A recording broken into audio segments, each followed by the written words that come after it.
In the CBT Basics lesson, we learned the importance of examining our thinking boxes because what goes on in there impacts our feelings, behaviors, and ultimately our life outcomes.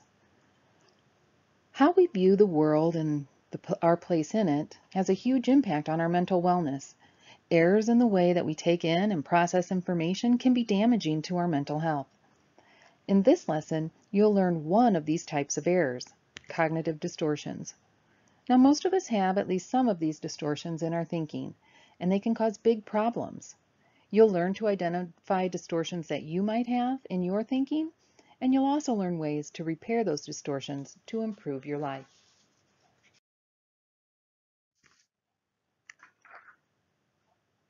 Now, the world is constantly giving us information that we have to analyze. So let's take, for example, this cute little puppy. If we see a cute puppy, we analyze that information in our brains, and without any distortions, we see a cute puppy. And the feelings that result are positive feelings, and we might go up to that puppy and maybe get some puppy kisses. And the consequences are that we become dog people, and we have the joy of being around dogs and maybe even have a few best friends in our life. We might raise more dog people, and if you like them well enough, it might impact career choices. All positive consequences that come from our being able to analyze what a cute puppy is without distorting it. Much the same way that looking through a keyhole distorts what you see on the other side, cognitive distortions distort what we think when we analyze information. Let's take another look at that cute little puppy. But this time, let's do it through the lens of someone with a cognitive distortion. So instead of the cute little puppy, as we analyze the information coming into the world and we look at it through a distorted lens, we'll call that our cognitive distortions. Instead of seeing a cute puppy, we see this, a vicious, ferocious beast. Now, the cognitive distortion may have started a long time ago. Perhaps when you were younger, you got attacked by a vicious dog, and from then on have associated all dogs, even puppies, as being vicious. Or maybe a dog snapped at you once and you were so afraid of that little snap that you felt you were in mortal danger. And it's possible that someone else taught you that dogs were vicious and to be afraid of them at all costs, and you never let in the positive information of examples when dogs were nice to you. Regardless of how it started, you have a cognitive distortion that distorts the cute little puppy into this beast. And of course, that impacts your feelings. You're terrified, right? And because you're terrified, your behaviors will be different. You will avoid puppies at all costs. And the consequences to you are going to be different also. You'll miss out on the joy and companionship of dogs. You'll also try to avoid places with dogs, which is really hard to do. Dogs are everywhere, and you'll be anxious anytime you go out. You'll also try to avoid people with dogs, which means that you won't go to friends' homes if they have a dog. You won't go to family events or maybe even open spaces like a park because dogs could be there. It's not hard to see how that could wreak havoc on your relationships. So you could end up with, of course, anxiety, but also depression and relationship issues or other mental health concerns. So it's really important for us to analyze the world in an accurate way. Hi everyone. So today we are learning about cognitive distortions, right? Cognitive distortions are just one of the things that are in our thinking boxes that can cause us problems. And I'm going to go over one of those cognitive distortions with you today. There are hundreds, but they can be drilled down basically to about 10. And those 10, actually, what you're going to hear basically came from this book, and well, really based on the work of Aaron Beck, who did the research, and his student, Dr. David Burns, wrote this book. And they were looking for a drug-free treatment for depression. And if you see right down here, you probably can't read it, but it says the clinically proven drug-free treatment for depression. So they worked at the University of Pennsylvania to discover, and they discovered how our negative thinking, our cognitive distortions, the way that we trick ourselves into viewing the world in a more negative fashion than it is actually the cause of depression, not a symptom of it, but a cause. And so it was really groundbreaking work. And I encourage you, pick this. You can get this book for $1 or $2 at a used bookstore, and I encourage you to pick it up if you're ever in one. See if you can find it, because it's well worth the money. Now, enough of that. So today I'm going to go through one of those 10, and simply because of time and attention span.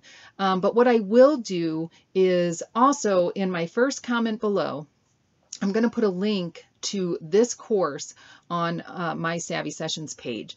And so I've set it to free, so anybody who downloads or clicks on the link will be taken to that course, and you can access it for free. So basically what that is, it's a course that's going to give you all 10 of these cognitive distortions with me going through each one of them, just like I'll do with this one for you today.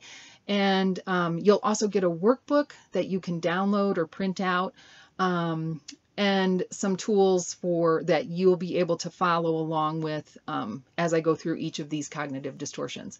All right, so let's look at this first cognitive distortion. And the reason that I chose this one is because it is one of the cognitive distortions that I see a lot of. Now, not everybody will have every cognitive distortion. You have your favorites, I have mine, and we all use them. I've been teaching this stuff for over 20 years, and I still have to catch myself and repair my cognitive distortions on a regular basis. So we all do these. So don't try to shame yourself that you have some of these, because some of them will really look familiar. All right, so the one that I'm going to cover today is called shoulds. And shoulds become a problem when we put unrealistic expectations on ourselves, on others, or on the world. And you believe that things have to be exactly this way, or it's going to just be awful. And so you listen for words when you hear yourself say, I should do this, I must do this, he should be acting this way, we have to do this. Now, just really quick, it's okay to say the word should. It's when it's an unrealistic expectation. For instance, if you look at the first example, turned inward, if you should on yourself, you feel guilty or frustrated with yourself. Like, I should have known better, or I should be exercising more, or I should have gotten better on that test, or I should have been promoted in my job by now. Now, the reason that is a problem is that you're not exercising more. And so it's a way for you to put shame and blame on yourself. I should be exercising more means, I'm not exercising, I should be, bad me, that's terrible. All right. Now, you can learn from that. You can say, I should exercise a couple times next week. That's not unrealistic. And it's something that you can do. But to say that I should have lost 10 pounds by now, that is beating yourself up, because you can't change the past. There's nothing you can do about it. So shoulding on yourself is a waste of energy. And if you really want to make changes in your life, you need every ounce of that energy to make those hard changes. So stop beating yourself up.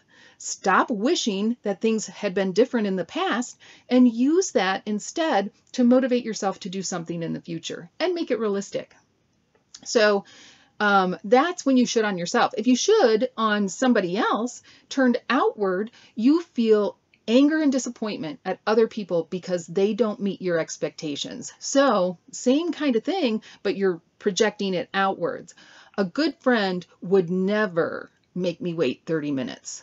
Right? He should be acting this way. Or if she doesn't do it my way, we're through.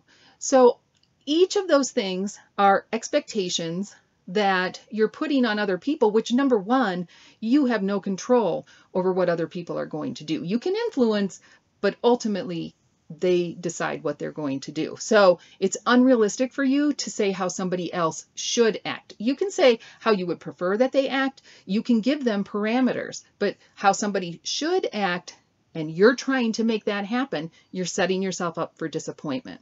So if you should on yourself, or you should on others, or you should on the way the world should be. The world should be this way, and it isn't. I should be president of the United States, and I'm not. And it's distressing to me every day. But it's also a cognitive distortion, so I'm going to knock that off. But if you would prefer, if you would like to get the other 9 cognitive distortions, go ahead and click the link below. And get your free workbook and the other 9 cognitive distortions. If you don't want to, because I know some people aren't clickers and you're not going to do it, I will be giving more of these in upcoming weeks. All right, it was great sharing this with you today, and listen this week for times when you should on yourself or should on others, and we will talk about it next week.